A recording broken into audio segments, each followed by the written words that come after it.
Hello, my name is Catherine Polydore, and I am an assistant professor of educational psychology in the Department of Counseling and Student Development at Eastern Illinois University. As an educational psychologist, I have a natural curiosity for understanding learning and teaching processes within the classroom and larger school settings. I am constantly trying to answer broad questions like, what factors are most important in determining a student's success in school? How can a student learning be enhanced? What roles do teachers play in the learning process? As you can imagine, the answers to these questions are complex, as with any question which tries to reduce human functioning to that of a machine.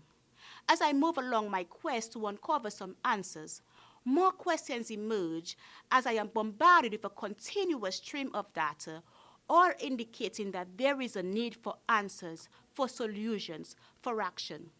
In my unique position as a teacher educator, I am fortunate to get lots of opportunities to interact with some of our future teachers. These interactions sometimes open the floodgates to a whole other range of issues, many of which I cannot ignore. As such, when asked about my research agenda, saying that it is evolving, affected by context, my own experiences as I interact with my environment, or the most pressing issue at the time would be fairly accurate. For example, during a year of teaching in a teacher education program, I became acutely aware of the seeming difficulty that my students were having providing me with satisfactory responses to written assignments that were meant to evoke reflection. I was rather puzzled. Is this simply symptomatic of a new, overly zealous instructor, or is there really a systemic problem with roots that far precede the experience with me, which rendered them incapable of thinking reflectively and critically? A quick review of the literature confirms that the latter is a common lamentation. This so bothered me that I immediately set out to find some answers while there is still some chance of me to effect positive change. The result is that my current research seeks to unlock the mystery, if you will, of the nature of the reflective processes of pre-service teachers. How do pre-service teachers see reflection in their repertoire of tools? How do they exercise reflection? How effective are they in taking complex concepts and breaking them down in a way that they are usable? You may wonder, so what? What is the significance of knowing any of this? Well, research has shown that the ability to reflect is an important characteristic of effective teachers, and therefore, the more capable a teacher is at effectively executing reflectivity, the more their students benefit and learning is enhanced.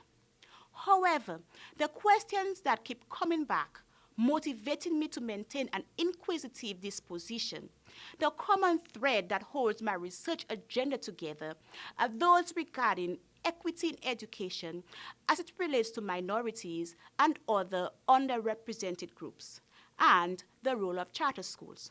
For example, in trying to understand what accounts for disparities that continue to exist between African Americans and non-Hispanic whites, more commonly known as the Black-White Academic Achievement Gap, I developed a generalized model of high school completion as a first step in a multi-step study.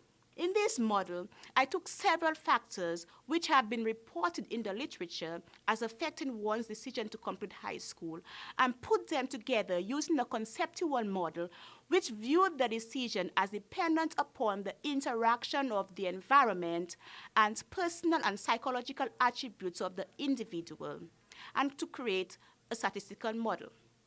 Some of the factors that I looked at included parental involvement.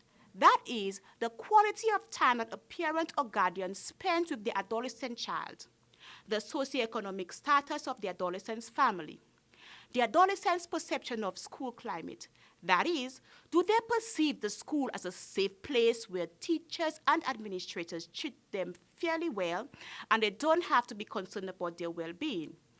I also looked at the occurrence of significant life events in the adolescent. That included events such as divorce, death of a family member, and the loss of a parent. In addition to those environmental factors, I looked at factors that were based on the student's personality, such as how do these individuals see themselves.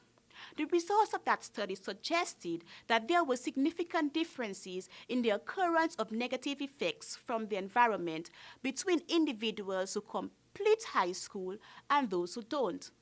The next step then in this research is to determine which of these differences are the same or different between African Americans and whites, which will then bring me and those with similar interests a little closer to finding solutions that work. As I mentioned previously, the process is ever evolving. Each new day brings with it potential for yet burning questions that may spawn new questions of its own. I am very excited about facing these possibilities, and I trek on. Thank you.